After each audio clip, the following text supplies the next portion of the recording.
সন্তানের বিচার আমি পাইনি। আমার সন্তানকে পুলিশ বিডিবি গুলি করে মারে ফেললো, এর বিচার আমি পাইনি।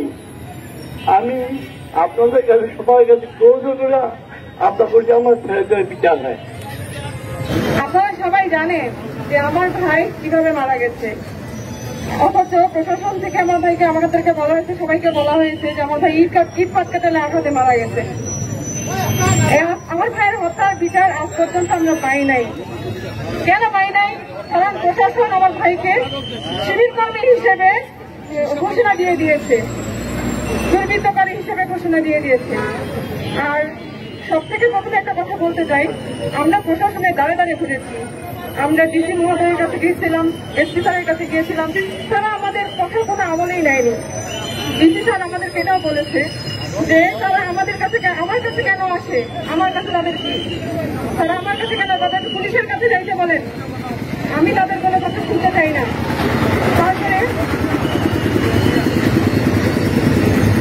তারপরে ডিসি স্যার আমাদেরকে এটাও বলেছিল প্রথমে যে আমিও সেদিন মারা যেতে পারতাম।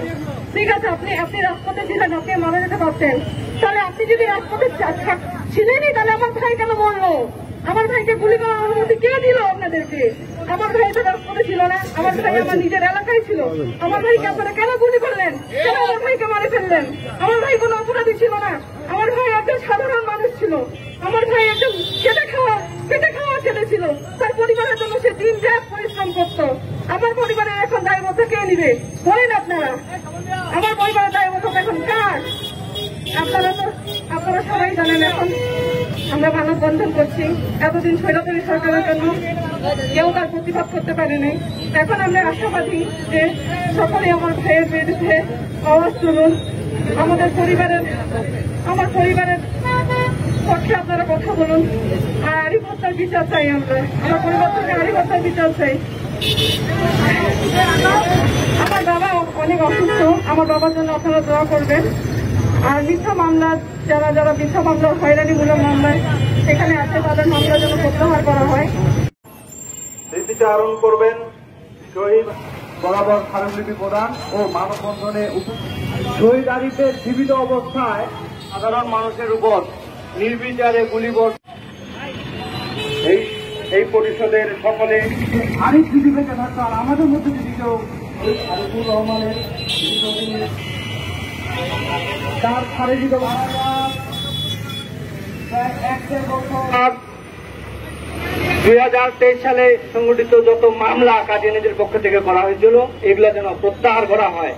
আজকে আমি দেখছি একজন ভাই, তার বোন, তার ওয়াইফ এখানে উপস্থিত আছে, তাকে যে কিভাবে মারা হয়েছে কাদিয়ানীরা, তারাই মারে, আবার তারাই তার নামে প্রায় কয়েকটা মামলা করছে। পরিবারের আর্থিক সচ্ছলতার জন্য শহীদ আরিফুর রহমান বরাবরই অক্লান্ত পরিশ্রম করে গেছেন। কাজী সাহেবের সহকারী আমি এই মাননীয় উপদেষ্টার কাছে, আমি ধর্ম উপদেষ্টার কাছে আমি বলবো এই কাদিয়ানী সারানা জলসা বন্ধ করতে হবে, অমুসলিম হিসেবে ঘোষণা করতে হবে, আর এই হয়রানিমূলক মামলা প্রত্যাহার করতে হবে। বা রাষ্ট্রীয় কোনো দায়িত্ব পালন যারা করছিলেন তাদের উপর হামলা করেছে, যদি হামলা করে তাহলে তাকে রাস্তায় মেরে ফেলার কথা। তাকে আবাসিক এলাকার ভিতরে কেন গুলি করে হত্যা করা হলো?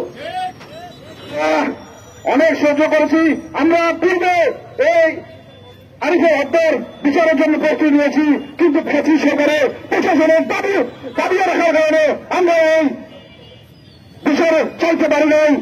আজকে নতুন বাংলাদেশের উদয় হয়েছে, বাংলাদেশে নতুন সূর্য উদয় হয়েছে। আমরা এই নতুন বাংলাদেশে আরিফের হত্যার বিচার নিশ্চিত করা যাবে ইনশাআল্লাহ।